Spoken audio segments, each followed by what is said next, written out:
술에 취해서 여자친구를 마구 때린 것도 모자라서 트럭을 몰고 위협까지 했던 20대 남성, 결국 경찰에 구속이 됐습니다. 성인 여성의 절반가량이 이 같은 이른바 데이트 폭력을 경험한 것으로 드러나면서 피해를 막기 위한 근본적인 대책 마련이 시급하다, 이런 지적이 커지고 있습니다. 취재기자 연결해서 또 새롭게 들어온 내용이 있는지 좀 확인해 보도록 하겠습니다. 신조원 기자. 네, 사회부입니다. 먼저 이 가해 남성이 구속됐다는 소식은 들었습니다. 경찰 수사 상황에 새로운 부분이 좀 있었습니까? 네, 지난 18일 새벽 22살 손모 씨가 헤어진 여자친구를 폭행했습니다. 어제 저녁 7시 반쯤 서울중앙지방법원에서 영장실질심사가 끝난 지 한 5시간여 만에 구속영장을 발부했는데요. 도망할 염려가 있고 범죄 혐의가 소명된다는 이유입니다. 현재 손 씨에 대해서는 5가지 혐의가 적용돼 있습니다. 상해 혐의와 특수폭행, 음주운전, 그리고 공무집행 방해와 공용 물건 손상 혐의입니다. 경찰은 이제 추가 혐의 적용을 검토하고 있는데요. 상해죄보다 처벌이 더 무거운 중상해 혐의를 추가로 적용할 방침입니다. 손 씨에게 폭행을 당한 피해 여성이 치아가 5개나 부러지거나 흔들릴 정도로 심각하게 다쳤기 때문입니다. 원래는 피해자의 진단서를 제출받은 뒤에 혐의를 적용할 방침이었지만 부상 정도가 큰 만큼 진단서 여부와 관계없이 중상해 혐의를 적용하게 될 것으로 보입니다. 치아가 5개나 부러졌다. 정말 상당히 지금 큰 상처를 입은 건데요. 여자친구를 이렇게 때리고요. 트럭까지 운전했던 이유가 조금 밝혀졌습니까? 네, 두 사람의 사생활이 얽혀 있는 만큼 자세히까지 알아보지는 못하더라도 지금까지는 평소 불화가 있었던 것으로 확인됐습니다. 사건 당일에는 헤어진 지 나흘 만에 만나 함께 소주 2병 정도를 마신 것으로 조사됐는데요. 손 씨는 동갑내기 여자친구가 평소 자신을 무시하는 듯한 언행에 불만을 품고 있었던 것으로 확인됐습니다.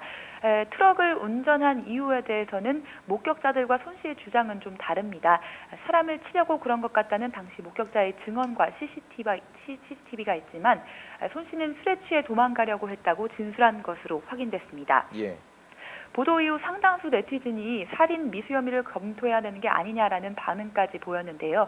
경찰은 현재 피해자가 그런 혐의 적용에 공감하지 않는 부분도 있고 무엇보다 고의성을 충분히 입증하기 어렵기 때문에 살인 미수 혐의까지 적용하기는 쉽지 않은 것으로 보고 있습니다. 어제 이 영상이 이제 공개된 후에 많은 네티즌들, 많은 시민들이 정말 우려를 표명했습니다. 아무래도 우리 가족 중에 이런 일이 생긴다면이라는 가정을 하셨을 텐데요. 근데 이런 데이트 폭력이 하루 이틀 일이 아니잖아요. 여성 중에 절반 이상이나 이 데이트 폭력을 경험했다, 이런 조사도 나왔다고요. 네, 맞습니다. 지난해 한국여성의 전화 성폭력 상담소에서 진행한 설문조사입니다.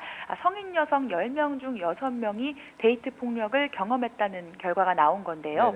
보통 신체적 폭행이나 성폭행만 데이트 폭력으로 생각하는 경우가 많은데 정서적, 경제적, 학대부터 사생활 침해까지 다양합니다. 사적인 모임이나 옷차림 등 일거수일투족을 감시당한 경우는 60%가 넘었고 원치 않는 성관계를 한 경우도 절반에 가까웠습니다. 조사 결과는 이렇게 물리적인 폭력과 비물리적인 폭력을 모두 포함하고 있습니다.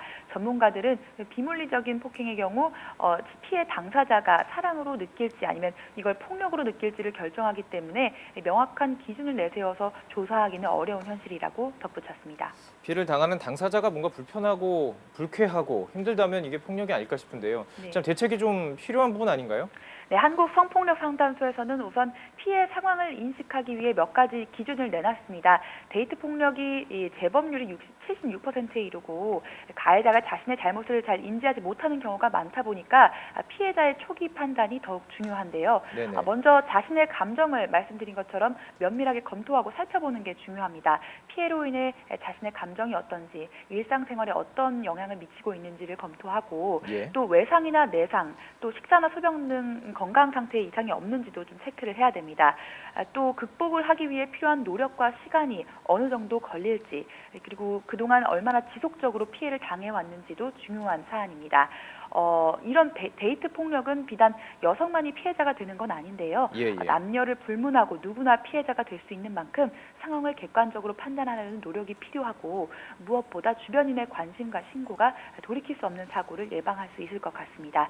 지금까지 사회부에서 YTN 신지원입니다.